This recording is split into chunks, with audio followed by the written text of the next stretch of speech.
1 minute KTR గారు 1 minute మాట్లాడండి sir. Yes sir. Speaker sir, ముందుగా ధన్యవాదాలు సార్. ఇంత దారుణంగా మొత్తం శాసనసభని రాష్ట్ర ప్రజల్ని తప్పుదోవ పట్టించడం అయితే ఎల్ఏ మినిస్టర్ గారికి భావ్యం కాదు. వారు ఇండస్ట్రీస్ మినిస్టర్ గారు ఉన్నారు. ఇక్కడ క్లియర్గా ఉంది సార్, వాళ్ళు ఇచ్చిన జీవోనే మేము చెప్తుంది కాదు, చాలా క్రిస్టల్ క్లియర్గా GOMS నెంబర్ 54 సార్. ఇందులో ఏం రాసినారో ఒకసారి నేను చదువుతాను సార్. ఏం రాసినారంటే, రంగారెడ్డి జిల్లా alienation of the government land to an extent of 400 acres in survey number 25 at Kancha Gachibowli village, Serlingampalli, in favor of TGISC for the purpose of development of IT etc. at the cost of market value of 75 crores per acre, handing over advance position. 75 కోట్ల చొప్పున 400 ఎకరాలు దారాదత్తం చేస్తున్నాము అని చెప్తే 75 కోట్లకు ఇస్తే అది అమ్మినట్టు కాదా సార్? నెంబర్ 1. రెండోది, బట్టి విక్రమార్క గారేమో మేము అసలు ఒక్క గజం భూమి అమ్మలేదన్నారు. 400 ఎకరాల భూమి అమ్మినట్టుగా ఇప్పుడే హరీష్ రావు గారు చాలా స్పష్టంగా ఈ జీవో ద్వారానే అమ్మారు అని స్పష్టంగా మీరే చెప్తా ఉన్నారు. మూడో మాట అధ్యక్ష, మూడో మాట, ఇప్పుడు మంత్రి గారు ఎంత దారుణంగా మాట్లాడుతున్నారంటే, గతంలో అధ్యక్ష అమ్ముకొని ల్యాండ్స్ అమ్ముకొని వాటి ద్వారా వచ్చే ఆదాయానికి మళ్ళీ ఇంకా పైకి కమిషన్లు, ఎవరికి మర్చెంట్ బ్యాంకర్కి 3% కమిషన్ ఇచ్చే కార్యక్రమం కూడా, దాన్ని కూడా మళ్ళీ ఏదో గొప్ప పని చేస్తున్నట్టుగా ఉత్తరప్రదేశ్లో చేస్తున్నారు. ఉత్తరప్రదేశ్ తప్పు చేస్తే మీరు చేస్తారా? ఉత్తరప్రదేశ్ వాళ్ళు తప్పుడు పనులు చేస్తే మీరు తప్పుడు పనులు చేస్తారా? నేనేమంటున్నా సార్, ఒకటే ఒక్క మాట, మీరు తర్వాత చెప్పండి మహేష్ అన్న, మీతో ఒకటే ప్రార్థన సార్, దయచేసి ఇవాళ ఇప్పుడే చెప్తా ఉన్నారు నాకు మిత్రులు వచ్చి, మా ఎమ్మెల్యేలు చెప్తా ఉన్నారు, నేను తమరిని రిక్వెస్ట్ చేస్తా ఉన్నా సార్, తమరిని రిక్వెస్ట్ చేస్తా ఉన్నా, ఏదో శాసనసభ సమావేశాలు జరుగుతున్న సందర్భంగా నేను మిమ్మల్ని రిక్వెస్ట్ చేస్తా ఉన్నా సార్, ప్రభుత్వాన్ని కూడా కోరుతా ఉన్నా, నిజంగా ఈ ప్రభుత్వానికి చిత్తశుద్ధి ఉంటే, ఈ ప్రభుత్వానికి ఏమైనా ప్రజలకు వాస్తవాలు తెలవాలన్న విషయంలో వారికి ఏమైనా నిజంగానే ధైర్యం ఉంటే, దయచేసి ఈ రేసులో ఏదో కుంభకోణం జరిగిందన్నారు కదా, దాని మీద చర్చ పెట్టండి, మొత్తం సమాధానం చెప్పడానికి నేను సిద్ధంగా ఉన్నానని చెప్పి మీ ద్వారా తెలియజేస్తా ఉన్నా. అధ్యక్ష,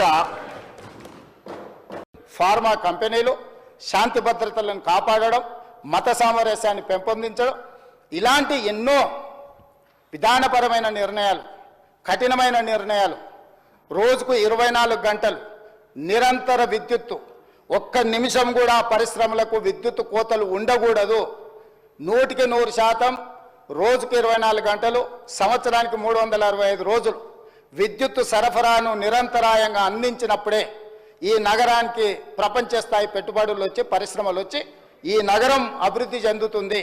ఇక్కడ చదువుకుంటున్న యువతీ యువకులు డాక్టర్లుగా, లాయర్లుగా, ఇంజనీర్లుగా ముఖ్యంగా రాణించాలి అని ఆనాడు ఎన్నో కాలేజీలతో పాటు ఆనాటి ప్రభుత్వం తెచ్చిన ISB కావచ్చు, IIIT కావచ్చు, IITలు కావచ్చు, ఇట్లాంటి అంతర్జాతీయ విద్యా సంస్థల్ని తీసుకొచ్చి ఆ సంస్థల్ని పెంపొందించి ఒక క్రీడా స్ఫూర్తిని పెంపొందించాలని క్రీడా స్టేడియంలను కట్టడమే కాకుండా అంతర్జాతీయ స్థాయి క్రీడల్ని నిర్వహించడం ఈ హైదరాబాదు నగరంలో ఆనాడు ప్రభుత్వాలు తీసుకొని రావటంటే హైదరాబాదు నగరం రాణించింది. అందుకే ఈరోజు మనము 2 లక్షల పైచిలకు కోట్ల బడ్జెట్కు చేరినామంటే ప్రధానమైన ఆదాయం ఇదే. వీటితో పాటు జలయజ్ఞంలో భాగంగా తెలంగాణ రాష్ట్రం ఎడారిగా మారిపోతుంది. ఈ రాష్ట్రంలో సాగునీటిని మొత్తం ప్రతి ఎకరాకు అందించాలన్న ఒక లక్ష్యంతో జలయజ్ఞంలో భాగంగా కల్వకుర్తి కావచ్చు, భీమా కావచ్చు, నెట్టంపాడు కావచ్చు, కోయిల్ సాగర్ కావచ్చు, జూరాల పునరుద్ధరణ కావచ్చు, లేకపోతే RDS ప్రాజెక్టులు కావచ్చు, లేకపోతే శ్రీరామ్ సాగర్ కావచ్చు, శ్రీపాద ఎల్లంపల్లి కావచ్చు, ప్రాణహిత చేవెళ్ళ కావచ్చు, తుమ్మిడిహెట్టి దగ్గర ప్రాజెక్టు నిర్మించడం ద్వారా 38,000 కోట్ల రూపాయలతోని 16 లక్షల ఎకరాలకు నీళ్లు అందించాలి. చేవెళ్ళ ఎక్కడే ఆదిలాబాద్లో తుమ్మిడిహెట్టిలో మొదలుపెట్టిన గోదావరి జలాలను చేవెళ్ళ వరకు వికారాబాద్, తాండూరు మీ నియోజకవర్గమైన కొడంగల్ మన వికారాబాద్ వరకు తరలించాలని చేవెళ్ళ దగ్గర దాదాపుగా 1,000 కోట్ల రూపాయలు ఖర్చు పెట్టి ప్రాజెక్టులను చేపట్టారు. ఆనాడు మనతో పాటు ధర్నాల పాల్గొన్న దురదృష్టవశాత్తు అటుపోయినా చేవెళ్ళ ప్రాంతానికి, వికారాబాద్ ప్రాంతానికి, తాండూరుకు, కొడంగల్కు నీళ్లు తేవాలని ఆలోచన కూడా చేయలేదు.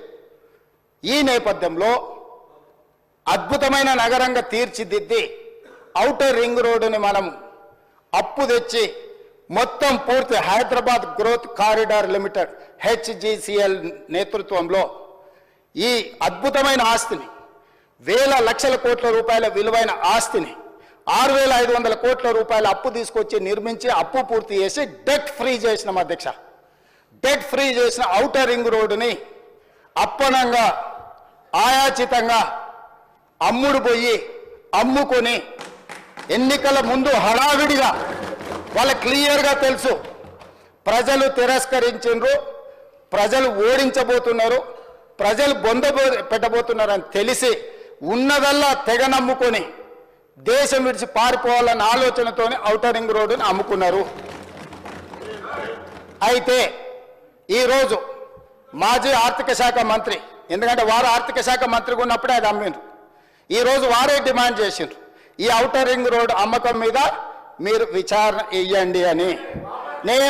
నేను మనస్ఫూర్తిగా వారు మనస్ఫూర్తిగా విచారణకి ఏదైతే అడిగినరో వెనకాల వారు కూడా చదువు వచ్చినా రాకపోయినా వారు కూడా వారికి మద్దతు పలికినందుకు వారిద్దరి కోరిక మేరకు స్పెషల్ ఇన్వెస్టిగేటింగ్ టీంను నిర్వహించి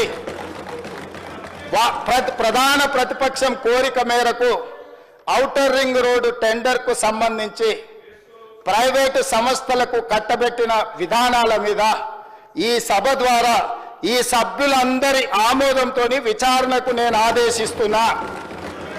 తమరి విచారణకు అనుమతి ఇవ్వాల్సిందిగా విచారణకు సంబంధించిన విధి విధానాలు స్పష్టంగా తెలంగాణ రాష్ట్ర ప్రజలకు నేను హరీష్ రావు గారి కోరిక మేరకు ఔటర్ రింగ్ రోడ్డు టెండర్ విషయంలో పూర్తి స్థాయి విచారణకు ఆదేశిస్తున్నాను. విధి విధానాలను మంత్రివర్గంలో చర్చించి మంత్రివర్గ సహచరుల సూచన మేరకు మంత్రివర్గం యొక్క తీర్మానం మేరకు ఔటర్ రింగ్ రోడ్డు టెండర్ మీద విచారణకు ఆదేశిస్తున్నాం అధ్యక్ష.